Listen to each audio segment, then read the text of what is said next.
नमस्कार मैत्रिणींनो, मी Jayashree home kitchen मध्ये तुमचं खूप खूप स्वागत आहे। आज आपण बघणार आहोत सांबार, इडलीचा सांबार। तर बनवायला सुरुवात करूया।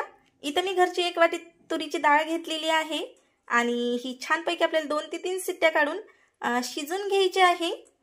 तर इथे मी कुकरला पाणी सुद्धा ठेवलेले आहे उकळायला। तर ही डाळ आपण शिजून घेऊया। डाळ आपली छान शिजेपर्यंत आपण पुढची तयारी करून घेऊया। तर इथे बघू शकता आपलं वरण सुद्धा रेडी झालेलं आहे। तर आता आपण सांबार बनवायला सुरुवात करूया। तर इथे घेतलेली आहे मी कढई आणि कढईमध्ये सर्वप्रथम घालणार आहोत आपण। तर मी इथे तेल घातलेलंच आहे। तर मोहरी नंतर घालायचं आहे यामध्ये मेथी दाणे आणि सोबतच घालायचं आहे आपल्याला जिरे। आणि हे सगळं फ्राय झाल्यानंतर यामध्ये घालायचं आहे आपल्याला चिमूटभर हिंग।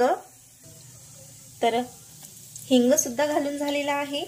यानंतर आपल्याला घालायचं आहे कढीपत्ता आणि लाल सुक्या मिरच्या। तर हे घालून घेऊया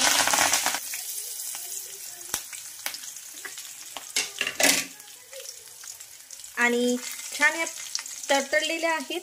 सोबतच घालायचं आहे आपल्याला एक चॉप केलेला कांदा आणि छान असं फ्राय करून घ्यायचं आहे याला।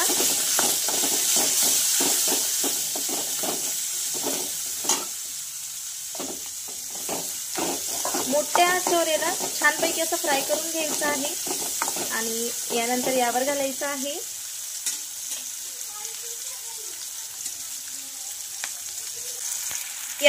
आपल्याला आलं लसूणची पेस्ट।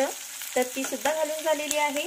आणि इथे मी काही भाज्या घेतलेल्या आहेत। तर इथे बघू शकता मी 1 टोमॅटो, 1 बटाटा आणि वांग घेतलेला आहे, 2 हिरव्या मिरच्या, कोथिंबीर आणि गाजर।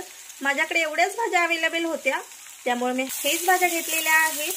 तर तुमच्याकडे जे अवेलेबल आहेत तुम्ही त्या भाज्या घ्या।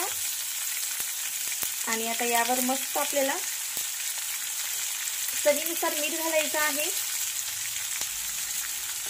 हळदी पावडर आणि या भाज्या छानपैकी अशा शिजून घ्यायच्या आहेत। तर मस्तपैकी या भाज्या शिजून घेऊया।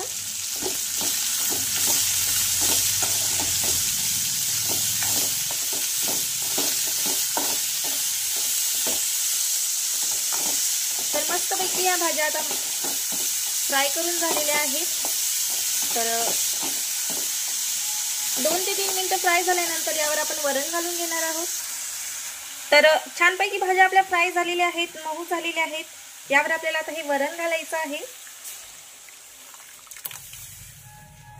आणि यावर गरजेनुसार घालायचं आहे पाणी। तर इथे बघू शकता तुम्ही यावर गरजेनुसार पाणी घालून झालेलं आहे। आता यावर घालायचं आहे आपल्याला 2 चमचे सांबार मसाला। सोबतच घालायचं आहे लाल तिखट आणि छानपैकी याला असं फिरवून द्यायचं आहे।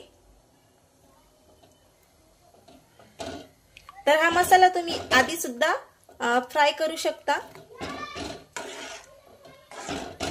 तर छानपैकी असं मिक्स करून झालेलं आहे।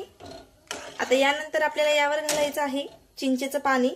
तर मी चिंच भिजू घातलेली होती तेच पाणी घालत आहे।